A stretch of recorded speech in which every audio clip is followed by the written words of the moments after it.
आप देख रहे हैं शरीर में यह दिव्य ऊर्जा। जब आप अपने शरीर में इस ऊर्जा को विकसित करेंगे तो आप कई ऐसे शरीर में विकास पैदा हो जाएंगे जो आपको आगे बढ़ने में मदद करेगा। ऋषि मुनियों ने पहले भी कहा है, अध्यात्म योग भी है, तिब्बत में भी है इस तरह का अपने आप का महान योग भी है। जिस योगी को पृथ्वी गुरुत्वाकर्षण सिद्धि प्राप्त होती है, वह मनुष्य को कितनी भी ऊंचाई से गिराया जाए तो धरती उसको एक्सेप्ट नहीं करेगी। धरती में वो टूटने लगे, वो आराम से आ जाएगा। जब पृथ्वी तत्व आप सिद्धि प्राप्त की है, इसके बाद अगर आपको अग्नि सिद्धि प्राप्त है, अगर जब आपको गुरुत्वाकर्षण पहले से ही सिद्धि प्राप्त हो चुकी तो आप वायु में आ गए। अब अगला कदम है ये किसका, अग्नि सिद्धि प्राप्ति। वायु में आ गए तो आप अग्नि में अग्नि सिद्धि प्राप्ति मिल जाती है। तो ये सिद्धियां प्राप्त होने पर योगी जन को किसी भी हादसे से उनको कुछ नहीं हो पाता, स्वयं अलग रहते थे। इसी तरह से कैसा भी अग्नि परमाणु की किस तरह की भी एटम की अगर वो पावर से अगर उसमें भी अगर उसको जलाए तो वहाँ से भी बच जाए। धरती माता उसको एक्सेप्ट नहीं कर रही है, उनको पहले ही पुत्र बन चुका है, इसीलिए तो धरती माँ बोला गया है। ऋषियों ने बताया है पहले भी। अगर ये मनुष्य को अगर ये शिक्षा दी जाए तो वायु हादसों से मनुष्य को बचाया जा सकता है। मगर समय है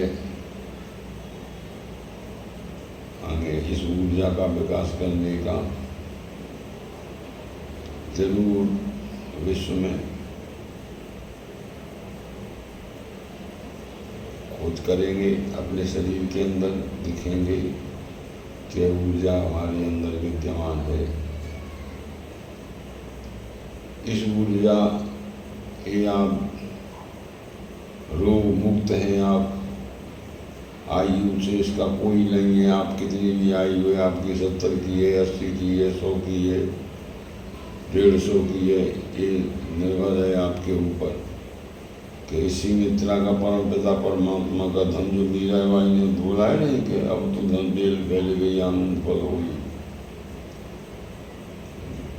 नानक ने, कबीर ने, दादू सभी यही तो बोला है। इसलिए कोई मरे नहीं है, सब लोग अंतर ध्यान हो गए या किसी को किसी ने कहीं नहीं जलाया है। ये सब शरीर को छोड़ करके अपने जो ध्यान हो गए। जो खोजता है उनको प्राप्त होते हैं। ऐसे हैं कई जगह हैं जो बाहर नहीं ला सकते दुनिया से दूर। ऐसे ऐसे संत योगी हैं आज की तारीख दुनिया में कि वो कभी कुंभ वगैरह में कभी नहीं आए, किसी समारोह में। ऐसे स्थान पे जहाँ से आना जाना है ही नहीं, ये केवल वायु मार्ग से ही उपयोग करते हैं। तो यहाँ जाने का कौन ऐसा कौन है जिसके वायु मार्ग से आकर को संत के पास आना है। गंगा जी वहीं से निकल रही है, सबसे पहले गंगा जी लोग उन्हीं को तो नहाए स्नान कराती है। एक जगह ठंडा कुंड है, एक जगह गर्म है, पीने का शीतल झरना है सामने। तो इस तरह से है वहाँ व्यवस्थित। आप अपनी ऊर्जा का विकास करें और शरीर को रोग मुक्त करें। कुछ देर अपने आप को पहचाने, देखें अपने आप को।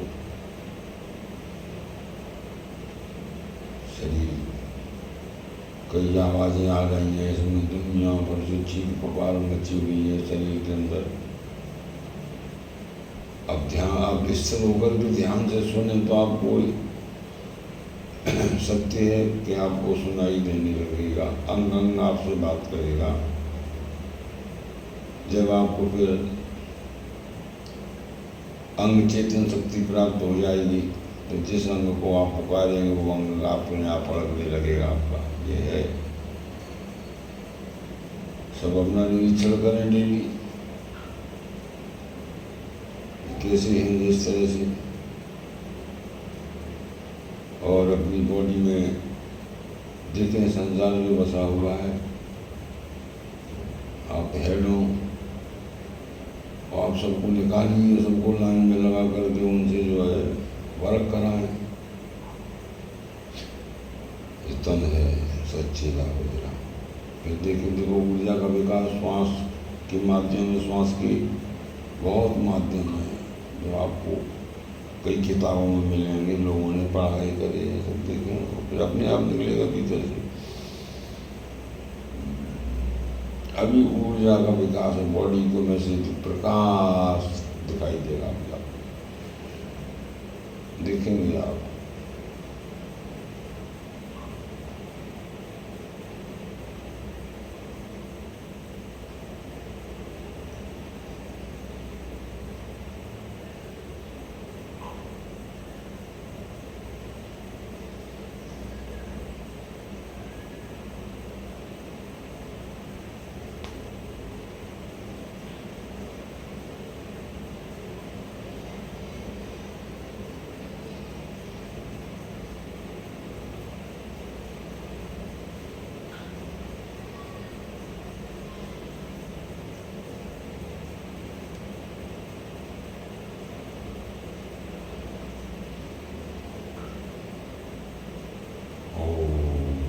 देखा आपने शरीर का प्रकाश इस तरह से चाहिए। प्रकाश परमात्मा ने निर्मित करने वाले ने, रचना रचने वाले ने कौन से इसमें से किस धातु के कौन से पदार्थ कैसे से जो है पावर लगा दिए, बिल्कुल ऐसे चमकते हैं। ये रोशनी कहीं नहीं है इस तरह की ये रोशनी, ना ही ये कलर बनाया जा सकता है। आप देखेंगे यही सत्य है। देखो एक विशेष श्वास दिया, अब कौन सी कई तरह से श्वास को तीन माध्यम है, मस्तिष्क, नाभि और हृदय, फेफड़े। श्वास के तीन बिंदु हैं और त्रिकोणी में सब मेटल तैयार हुआ है। त्रिकोण मिट्टी है, त्रेती है, आउमा आउमा, और फिर आप इनको जाने अपनी श्वास की गति से। ओंकार बंद।